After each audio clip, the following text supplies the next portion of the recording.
What is up, FPG fam? Further here, and today's video is a very exciting one. We're talking about Yin Lin, the Resonator that I'm most excited about, and the one that I was anticipating dropping in the game for the global closed beta the most, because I love everything about this Resonator. I love her design, her animations, her personality, all top tier, all chef's kiss. So in today's video, I wanted to go ahead and break down her kit and have you get a better understanding of how to use her, so that way after this video you know what she does, how to use her properly, and things of that nature. So I do hope you enjoyed today's video. If you do, drop a like, sub if you're new. I would love to have you stick around, join the FPG fam, and we're gonna go ahead and jump straight into it. So hopefully I'm concise and to the point with this. So essentially, Yin Lin is a conducto orlator user. Now what's very unique about Yin Lin is that she uses a puppet, or what she likes to call little one.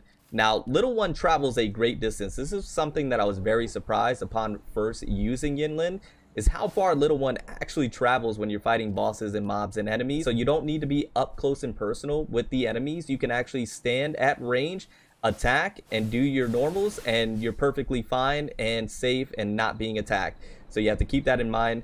Little one can travel far, just note that. Now, Yin Lin has a 4 normal attack or consecutive attack animation. And then she also has the charge attack, and then of course her evasion attack, and then her plunge. All pretty standard, right? Now her normals do conducto damage, so when you're building her, you want to build her in a very traditional DPS type of way, because Yinlin is a DPS character. So you're going to build her conducto damage, you're going to build her with crit rate, crit damage, attack, all that good stuff, and you're gonna work out perfectly fine there. She is a solo DPS character as well. She can solo mobs, enemies, bosses, but she's probably going to be most beneficially suited in a team, and we're going to get into the reasons why here in just a second. Right, so let's go ahead and talk about the Forte first, and then we'll go into the sequences for Yin Lin. Now we're going to speak about the passive for Yin Lin first, because if we get this down, then this is going to make more sense for the rest of the skills. So this is the foundation, and then everything else should make more sense. So for the passive, when Yin Lin leaves the battle, she retrieves all the punishing brands. For each one punishing brand retrieved, little one performs 1 extra attack and deals conducto damage. So essentially, when you switch out from Yin Lin into another character, let's say Jian for example, then little one stays out on the field and does damage. And depending on how many punishing brands you get, determines how many extra attacks little one does out on the field. So you have to keep that in mind. Now, how do you get the punishing brands, or how do you apply it onto the enemies? So there are a few different ways. The first one is with the 4th normal attack in your consecutive attack. That applies 1 punishing brand upon 1 target. And then the other way is through your resonance skill. And the resonance skill applies 1 punishing brand, but it could be up to 2 targets. So you have to keep that in mind. And then 1 target can be inflicted with 2 punishing brands at most. So 1 enemy can be inflicted with 2 punishing brands at the absolute most. Now the way that you then get your passive bar to fill is by retrieving those punishing bands. So not only do you have to inflict the enemy with them, but then you have to retrieve them. Now how do you retrieve them? Well, I'm glad you asked. So the first way you can retrieve them is by the heavy attack. The second way is by the cooperative skill, the mournful tips. Now I believe you can with the resonance skill as well, but it doesn't state that in the passive here, but it does state it in the resonance skill. It's kind of wonky. I'm not sure if there's a mistranslation, but I believe you can retrieve it through the resonance skill also. So that is the foundation for Yin Lin. That's how she's utilized. That's everything that you need to know in terms of how she works, and how you're going to want to use her is by applying the punishing brand with the 4th normal or the resonance skill. And then with the 4th normal, you can only apply 1 to 1 target. With the resonance skill, you can apply 1 to 2 targets, and then each enemy can have up to a maximum of 2. And then you're going to retrieve it with the heavy attack, or with the resonance skill, or with the cooperative skill. So that is, in the simplest terms, how the passive works. So essentially, the way you're going to do is you're going to go in, You're going to do fourth normal, you're going to do a resonant skill, maybe another fourth normal, and then you're going to do the heavy attack and retrieve those brands. Then you're going to switch out of Yin Lin, and then you're going to let little one do its job, and then you're going to switch back into Yin Lin, and then rinse and repeat that process, essentially, is how it works. And the more brands you have, so you want to fill up that bar before you switch out, because you want little one to do as many attacks as possible. So you have to keep that in mind. So that is the passive. I wanted to go ahead and start with that. And basically everything else is per the course. The normal attacks are going to be doing conducto damage, and then the fourth attack is going to apply the punishing brand, and then you have the charge attack, which is going to then retrieve those punishing brands. Then we have the resonant skill that we talked about, and this is where they speak about how it retrieves one and it inflicts one. So that's why I believe it does, and it just, they forgot to put it in the passive. And then one target can be inflicted with 2 punishing brand at most. I believe that's once again stating that one enemy can get up to 2 punishing brands, but the resonant skill can apply to 2 different targets simultaneously. And then we have the ult, and basically with the ult, all you really need to know is that it hits extremely hard like a truck, and it looks fantastic. And then the cooperative skill is what we talked about before. Now the cooperative skill, apparently it gets 2 punishing brands hitting targets. So with the cooperative skill, the way I'm interpreting it is that it's able to apply 2 punishing brands to a specific target and do conducto damage. So that's cool. Also, I did want to go ahead and mention that with the heavy attack, that you're able to deal extra conducto damage when you're retrieving the punishing brand. So that's where you're going to really see Yin Lin pop off, is with the heavy attack. So keep that in mind. Now over to the big unique skills associated with Yin Lin's Forte tree here, and the first one is agony dipping, and this is going to increase the duration of the punishing brands to 300 seconds, just basically meaning it's going to be there forever for you. And then we have the second one here, potential target. I really like this one. While Yinlin is off the battle, meaning when she switches out, she gains 3% conducto damage bonus every 1 second. This bonus can stack up to 6 times and last for 4 seconds. Essentially, she's passively increasing her conducto damage. This is really good because it ties in very well with the passive, where when Yin Lin switch out, you have little one out still on the field doing conducto damage for each extra attack. So essentially you want to fill up the bar for the passive, switch out of Yin Lin into a different character, and then let little one do those extra attacks doing conducto damage. And if you have this unlocked, little one's going to be doing even more conducto damage because this is passively building up. So I like the synergy between these two. Very, very nice. But that is her skill in a nutshell. It seems a little more convoluted than it really is, but once you fully break it down, it's simple, and this is how you're going to once again use Yin Lin optimally. So hopefully that makes sense, and hopefully you guys understand. If you have any questions about that, let me know in the comments down below. I'll hopefully be able to answer that for you. Now let's move over to the sequences. Lucky I was able to get a few copies of Yin Lin, so we have some of these sequences unlocked. But essentially S1 is really nice because it's going to give you an additional charge of the skill. If you wanted to, you can do the skill and you can hit 2 enemies and retrieve it with the charge attack and get the bar halfway filled up already. And then you can do another skill and then retrieve it, and you have full bar right off the bat. You can do that within a matter of seconds. So this is a really good S1 here in my opinion. S2, the damage of matters in the palm, which is the resonant skill, is increased by 30%.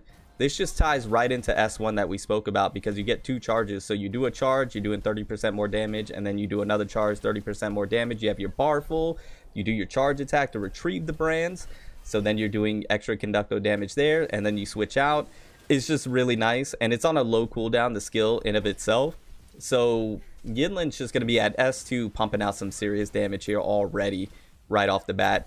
And then we have S3 during Plead With Me. Each time the Silver Thread of Judgment hits a target, it adds 1 layer of penalty. The Silver Thread of Judgment is within the ult. It adds 1 layer of penalty, which I believe this is punishing brand. I think there's just a bit of a different translation here, to 1 target, which can be triggered once every 2 seconds. So the way I'm reading this is that the ult can then apply the punishing brand, but I could be mistaken just because of the translation. So I do apologize about that, but nonetheless, it's a good sequence. S4, if we move over to this one, Relentless Lining. Damage of little one synergy attack is increased by 75%. At this point, we're just really getting into nutty bonkers territory, because now if we take into account S1, S2, S3, and S4, we're outputting some tremendous damage. So we have S1, Resonant Skill twice, retrieve it with the charge attack, doing tons of damage. S2 pumping out tons of damage with the Resonant Skill, being able to do that twice simultaneously. And then you switch out, and then you have Little One come in. You have a full bar, so Little One's doing as much damage as possible. If you unlock that one part of that skill tree, you have passively increasing conducto damage for Little One. And now with S4, Little One synergy attack is increased by 75%. Such a nutty number. So now we're cooking essentially at S4. We're absolutely cooking. And then we have S5. When a heavy attack hits a target, if the target gains a penalty mark, which once again I believe is the punishing brand, the damage is increased by 100% this time. Once again, the way you retrieve the punishing brand, so that way you can fill your bar up, is by doing the heavy attack. So you're doing that innately. It's going to happen. And now with S5 unlock, you're increasing that by 100%. This is why I said Yin Lin is just a DPS queen, because once you start unlocking these sequences, she already is naturally, but then you start unlocking these sequences and her damage potential is just going through the roof at this point. And then we have S6. When the target carries the punishing brand, the conductor resistance is reduced by 10%, and the effect remains in effect for 8 seconds after the loss of the penalty mark or punishing brand. That threw me off there for a little bit, but now you can see we're reducing the enemy's conductor resistance by 10%, and the effect remains in effect for 8 seconds even when the punishing brand is not even there. My apologies, I'm having a hard time speaking because of the wording here, but it's still there even after the punishing brand is gone. So now if you collectively take into account everything that we just spoke about, so we have the kit and the skills of Yin Lin herself, naturally, what that's bringing to the table. We unlocked S1, giving us an additional charge of the skill. We have S2, increasing the skill's damage. And then we have S3, where we're going to get the punishing brand. And then we have S4 on the ult. And then we have S4, where Little One is doing even more damage. And then we had S5, where our charge attack is doing even more damage. And now we have S6, where now we're reducing the conducto resistance, where everything, remember in the skill, everything that we were doing does conducto damage essentially. It's just bonkers at this point. I don't know what else to say. It's just nutty territory once again, and this is why Yin Lin is just such a good, strong resonator. So anyways, let's go ahead and move over to the echoes. I think far and away the best one's going to be for her is the one that I don't have, which is Storm Overture. And this is gonna, when you do a resonant skill, which once again is something you're gonna be doing all the time, especially with S1 unlock, increases self electro damage bonus by 25%. You couple that with everything we just talked about, and it's just bonkers at this point. Using the resonant skill or evasion can increase the electro damage by an additional 12.5%, lasting for 5 seconds. This is gonna be far and away, I think, the best one for her. I would have to test it, but I believe I'm missing the Thunder Squama, and he just won't drop for me. I get the Crownless all the time, but Thunder Squama and the other bosses just won't drop, and it's frustrating.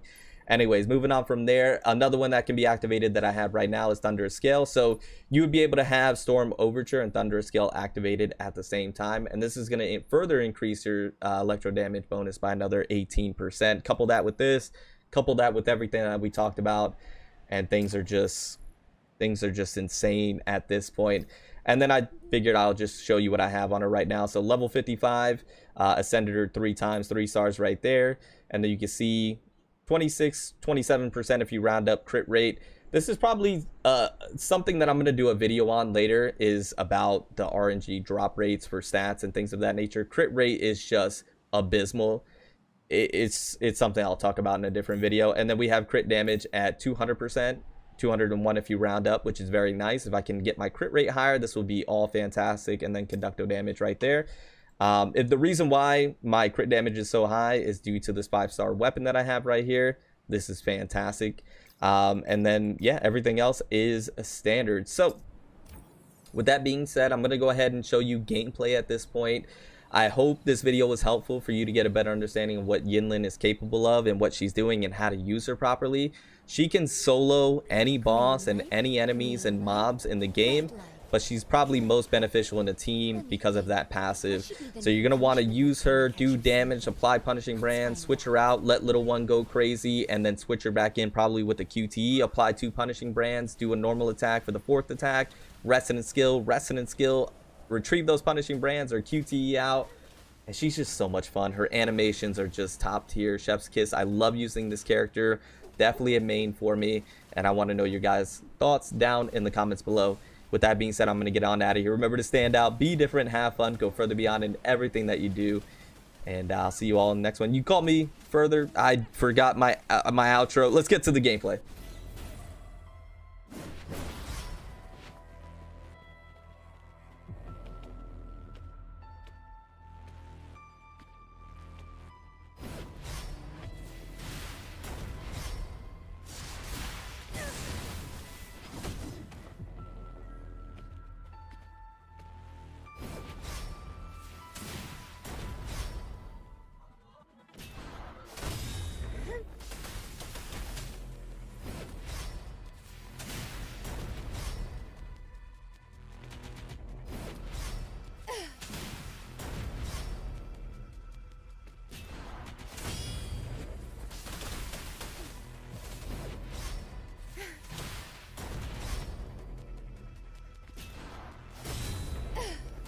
Don't be mad.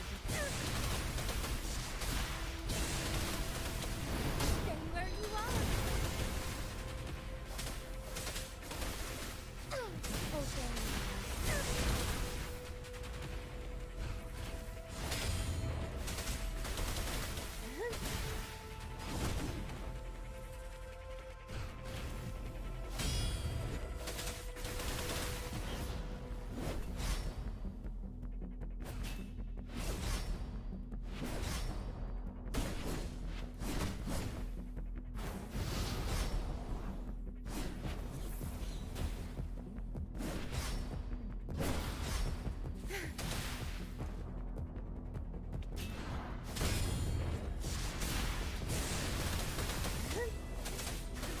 Don't be mad.